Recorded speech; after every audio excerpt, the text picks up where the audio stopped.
আলহামদুলিল্লাহ রাব্বিল আলামিন ওয়াসসালাতু ওয়াসসালামু আলা হাবিবিল কারীম ওয়া আলা আলিহি ওয়া সাহবিহি আজমাইন। সম্মানিত দর্শক শ্রোতা, দূরে কিংবা কাছে, দেশ কিংবা বিদেশ থেকে আমাকে যারা দেখছেন, মোবারকবাদ এবং ধন্যবাদ দিয়ে আমি শুরু করছি। আসসালামু আলাইকুম ওয়া রাহমাতুল্লাহি ওয়া বারাকাতুহু। সম্মানিত দর্শক শ্রোতা, একবার বর্ণনা করেছেন এমন কতগুলো কাজ আছে যে রমজান মাসে করলে বেশি সওয়াব পাওয়া যায়। এর তৃতীয় পর্ব। রব্বুল আলামিন পবিত্র কোরআন মাজিদে আল্লাহ রাসূল হাদিস শরীফে কতগুলো কাজকে চিহ্নিত করে দিয়েছেন, এগুলো করলে বেশি সওয়াব।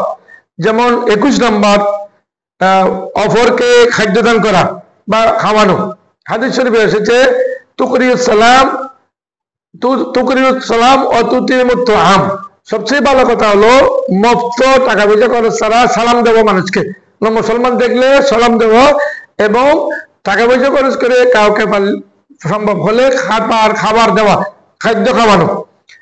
21 নম্বর, আত্মীয়তা বজায় রাখা। হাদিস শরীফে এসেছে আল্লাহ রাসূল বলেছেন সিলমান কাতাকা ওয়াফু আমান যালামাকা, যে ওয়াফু আমান যালামাকা ইলা আখিরিল হাদিস।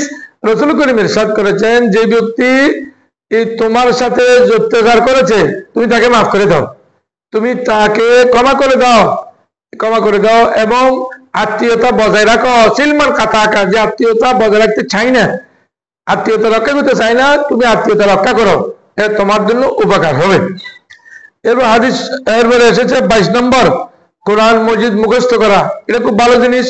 হাদিস শরীফে এসেছে খায়রুকুম মান তাআল্লামাল কোরআন ওয়া আল্লামাহু, কোরআন শরীফ নিজে পড়া, আরেকজনকে পড়ানো এবং কোরআন শরীফ মুখস্থ করা। বিশেষ করে মুসলমানদের জন্য কোরআন শরীফের গুরুত্বপূর্ণ কতগুলো সূরা মুখস্থ রাখতে হবে, না পাঁচ ওয়াক্ত নামাজ কিভাবে আদায় করবে, কোরআন শরীফ মুখস্থ করতে হবে। আর ছেলে মেয়েকে যদি হাফেজ এবং হাফেজা বানাইতে পারেন তাহলে তো উত্তম, ভালো। কারণ ওরা যখন কবরস্থানে গিয়ে কবরের পাশে দাঁড়িয়ে যখন আলহামদুলিল্লাহ রাব্বিল আলামিন আর রহমানির রহিম ইলা আখিরিল আয়াত যখন সূরা ফাতিহা পড়বেন, কুল হুয়াল্লাহ পড়বেন, সূরা ইয়াসিন পড়বেন, তখন আল্লাহ রাব্বুল আলামিন গুনাহ মাফ করে দিবেন। আর মেয়েকে যদি আপনি হাফেজা বানান, সে এমন ভাবে আপনাকে আপনার জন্য দোয়া করবেন, আওয়ালাদিন সালিহিন ইয়াদুলাহু। হাদিস শরীফে এসেছে নেককার সন্তান কোরআনের হাফেজা যদি হেফজকারী মহিলা যদি আপনার জন্য মেয়ে যদি হাত তুলে দোয়া করেন, আল্লাহ আমার বাবা মা দুনিয়া থেকে চলে গেছে রমজান মাসে, আল্লাহ তাদের জীবনের গুনাহটুকু মাফ করে দিন, এইভাবে যদি দোয়া করেন তাহলে আল্লাহ দোয়া কবুল করবেন, তার দোয়া ফেরত যাবে না। 23 নম্বর, আল্লাহর জিকির করা। ওয়াজকুরুল্লাহ যিকরান কাসীরা। আল্লাহ রাব্বুল আলামিন বলেছেন তোমরা আল্লাহর জিকির করো বেশি বেশি। কারণ কোন সময় আমাদের প্রাণ পাখি চলে যায় আমরা জানি না, এর আগে ভালো করে জিকির করতে হবে। এরপর দেখা যায় রাসূল করিম সাল্লাল্লাহু আলাইহি ওয়াসাল্লামের ইরশাদ করে 24 নম্বর মিসওয়াক করা। রাসূল করিম হাদিস শরীফে ইরশাদ করেছেন, যদি আমার উম্মতের কষ্ট হবে এটা যদি আমার ধারণা আছে বিদায় আমি মিসওয়াককে ওয়াজিব করে দিই নাই, মিসওয়াক পালন করতে হবে এটা আমি বলি নাই বাধ্য করে। আর মানে মিসওয়াক করা অনেক ভালো কাজ, মিসওয়াকের অনেক উপকারিতা আছে। মিসওয়াক করে নামাজ পড়লে কোনো কিতাবে দেখা যায় 70 গুণ সওয়াব বেশি পাওয়া যায়। সুতরাং মিসওয়াক রমজানে বেশি করবেন। 25 নম্বর, কোরআন সুন্নাহর সহিত আমল করা।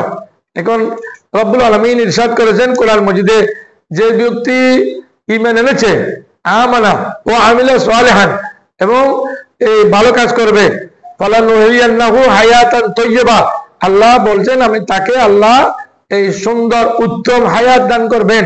সুতরাং এটা করবেন, এটা ভালো কাজ।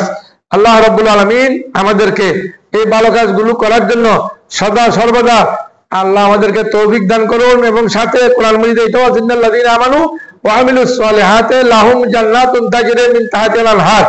এমন ভাবে আছে যে আল্লাহ রাব্বুল আলামিন যারা ঈমানদার এবং ভালো কাজ করে তাদের জন্য জান্নাত অপেক্ষা করে। বিশেষ করে হাদিস শরীফে আছে তালিউল কোরআন, কোরআন মাজিদ যারা তেলাওয়াত করে ব্যস্ত তাদের জন্য অপেক্ষা করে থাকে। অমুতিমুল জিয়ান, যারা অভুক্তকে খাদ্যদান করে তাদের জন্য জান্নাত অপেক্ষা করে। আমি অনুরোধ করব মুসলিম সমাজকে যে বিশেষ করে রমজান মাসে আপনারা নিঃস্ব গরিব দুঃখী মিসকিনদেরকে ভালো করে খাবার খাওয়ান অথবা খাবার খেতে পারার মতো তাদেরকে টাকা পয়সা দান করেন। আল্লাহ রাব্বুল আলামিন আমাদেরকে রমজানে বেশি বেশি করে সওয়াব অর্জন করার তৌফিক দান করুন। আমিন। ওয়া আখিরু দাওয়ানা আনিল হামদুলিল্লাহি রাব্বিল আলামিন।